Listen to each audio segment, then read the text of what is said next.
Bom dia, está no ar o Extra Classe TV, o programa do SINTRN em defesa da educação pública. E uma portaria da Secretaria Estadual de Educação gerou polêmica junto aos profissionais e dúvida na comunidade escolar. Ela trata do planejamento das atividades escolares, registros e reposição obrigatório da carga horária. É sobre isso que nós vamos falar com o coordenador geral do SINTRN, o professor Bruno Vital. Bom dia, Bruno. Bom dia, Leilton. Bom dia aos nossos telespectadores e telespectadoras. Então, eu gostaria que você começasse explicando, né, a importância, né, dessa portaria nesse momento, Bruno. Então, essa portaria ela vem para regulamentar o ano letivo, né, 2020-2021, e, em detrimento da pandemia, é um ano que está bastante comprometido. Os problemas que estão decorrendo dessa portaria são exatamente porque a gente tem um cenário, né, primeiro que nós profissionais nós não estamos preparados para realizar essas atividades, os próprios estudantes também não têm necessariamente as condições para fazer as aulas remotas ainda, ou essas condições precisam ser construídas, né, e tudo isso vai causando um grande tumulto, vamos dizer assim, na vida dos profissionais da educação, dos pais e dos próprios estudantes. Nós, inclusive, tivemos, assim como a CNTE, tivemos que nos reposicionar em relação ao uso das aulas remotas, porque nós lutamos, e isso também é um desejo da maioria da sociedade, para que as aulas presenciais elas não fossem retomadas no ano de 2020. Então, nesse ano, né, nós temos que conseguir encontrar estratégias para que o ano, de forma geral, ele não seja perdido e para que os alunos tenham minimamente aí o conteúdo desse ano letivo. Essa portaria ela vem com esse sentido. Porém, né, muitos entraves têm sido apresentados durante a implementação.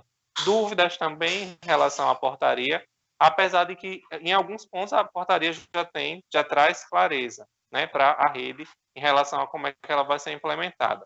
90% dos professores, antes dessa portaria, no caso das escolas, já vinham implementando as aulas remotas. Até a publicação da portaria, esse procedimento, era um procedimento não obrigatório. Então, quando a portaria ainda não estava em vigor, quando ela não tinha sido emitida, 90% da rede já estava aplicando as aulas remotas, né? E 10% que sobrava, que restava, passou até a obrigatoriedade de fazer isso durante a portaria. O que é que os professores, por exemplo, têm reclamado em relação à implementação da portaria? Eles têm reclamado que há uma burocracia muito grande no processo de coleta de informações e de organização disso no sistema, né, no sistema que a gente chama de SIGEDU, que é o sistema do Estado, de comprovação dessas aulas. Então, há uma burocracia excessiva, essa é uma das reclamações, e a outra reclamação é muito no sentido das escolas que começaram a fazer suas aulas remotas a partir de agora, né? Elas têm reclamado exatamente por não saberem que podem estabelecer um calendário, inclusive a própria portaria está dizendo isso, elas podem estabelecer um calendário alternativo. Na portaria, o ano de 2020, ele vai terminar no dia 12 de março do ano que vem. A gente vai ter aulas esse ano ainda remotas até dia 18 de dezembro, abre-se o período de férias, que vai até o dia 31 de janeiro, e no dia 1º de fevereiro até o dia 12 de março, o ano letivo deve ser concluído. Mas isso é válido para aquelas escolas que já tinham iniciado o seu processo de aulas remotas. As escolas, né, que não tinham iniciado ainda, elas têm que estabelecer um outro calendário, até porque não é possível, não é viável, que elas deem o ano letivo de dezembro até março, até dia 12 de março, como está, né, colocado para essa escola. Bruno, só uma dúvida. O pai e a mãe, os alunos que estão nos assistindo, eles vão poder participar, né, dessa decisão sobre o conteúdo e sobre o tempo, né, do ano letivo 2020?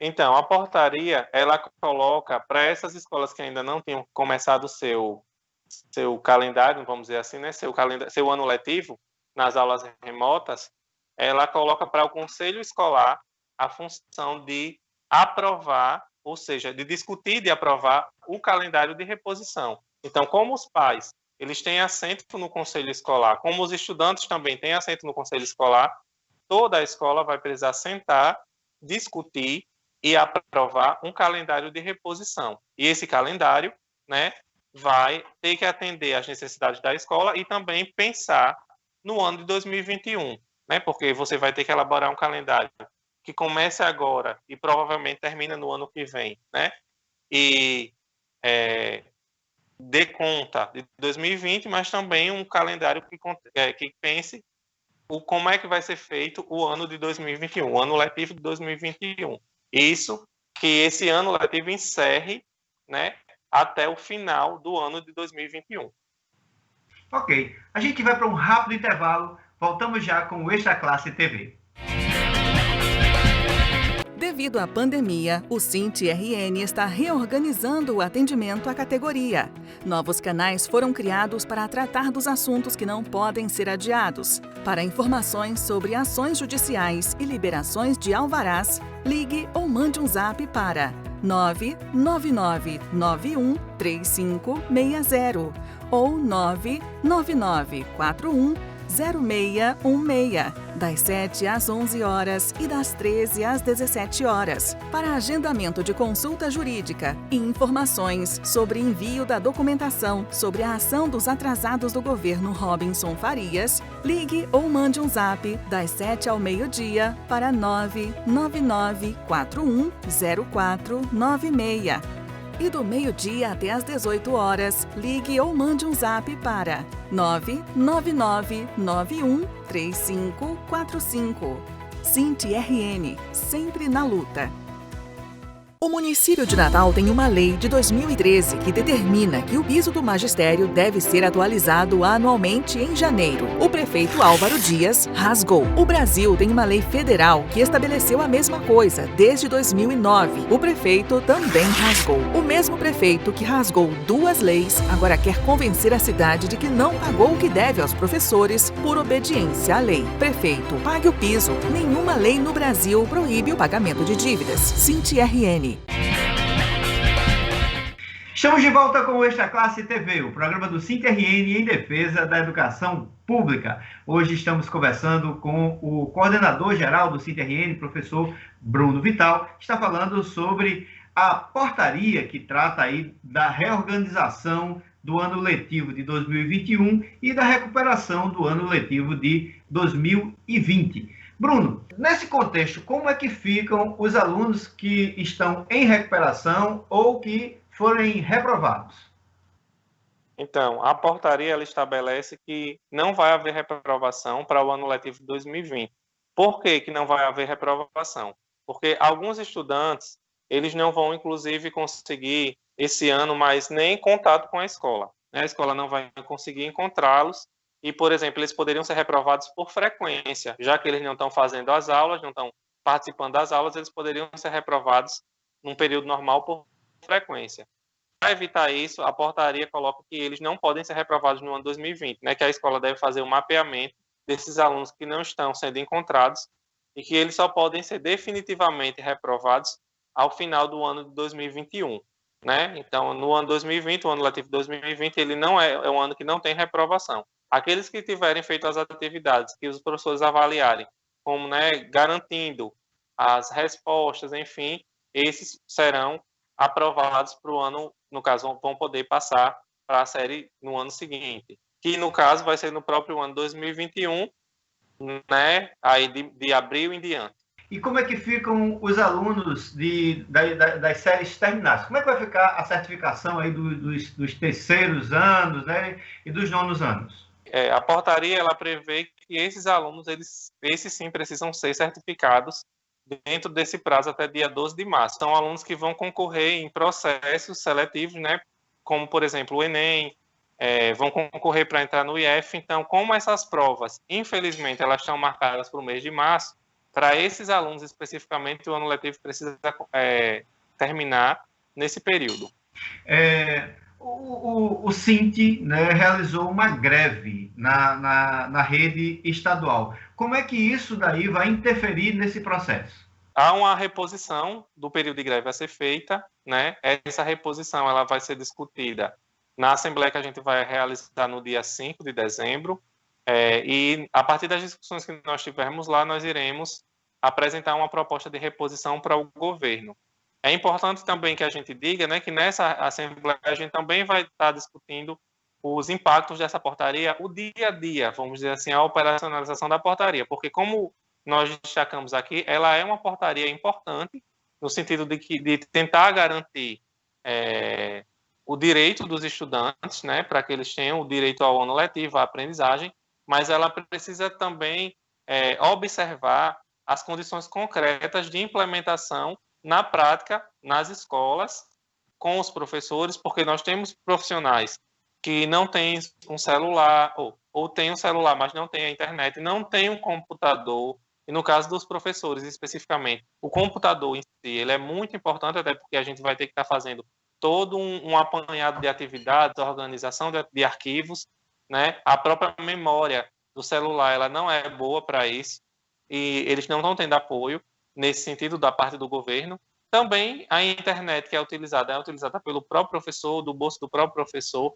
Todas essas questões envolvem as condições de trabalho, e as condições de trabalho elas não foram oferecidas para os profissionais das escolas, né? Cada um está fazendo isso a partir do seu próprio bolso, que é muito negativo. Em relação aos estudantes, nós também temos as dificuldades de conectividade dos estudantes, de aparelhos que eles também não têm muitas vezes para fazer isso, né? Apesar de algumas escolas estarem utilizando as atividades impressas, né? Mas há dificuldade ainda no rastreamento, vamos dizer assim, dos estudantes, saber onde eles estão, de alguns, né? De recuperar esses estudantes para a escola. Então, isso ainda é uma dificuldade que precisa ser discutida e que a gente vai, claro, estar problematizando.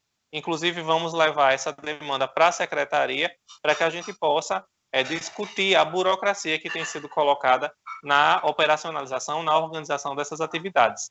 Nós não queremos que os estudantes percam o direito de ter o seu ano letivo, mas nós também precisamos dar condições para que eles possam garantir o direito do estudante e para que eles também tenham dignidade em seu trabalho, né? Porque a tendência desse período remoto é exatamente uma sobrecarga muito grande de trabalho sobre os profissionais. Para finalizar, Bruno, o governo do estado assinou um termo de ajuste de conduta, né, com o Ministério Público acerca da volta, né, às aulas presenciais. Para o Cinti, quais são as condições necessárias para que esse termo esse TAC, né, esse termo de ajuste de condutas, ele possa ser executado? A gente sempre se pautou até aqui na defesa da vida.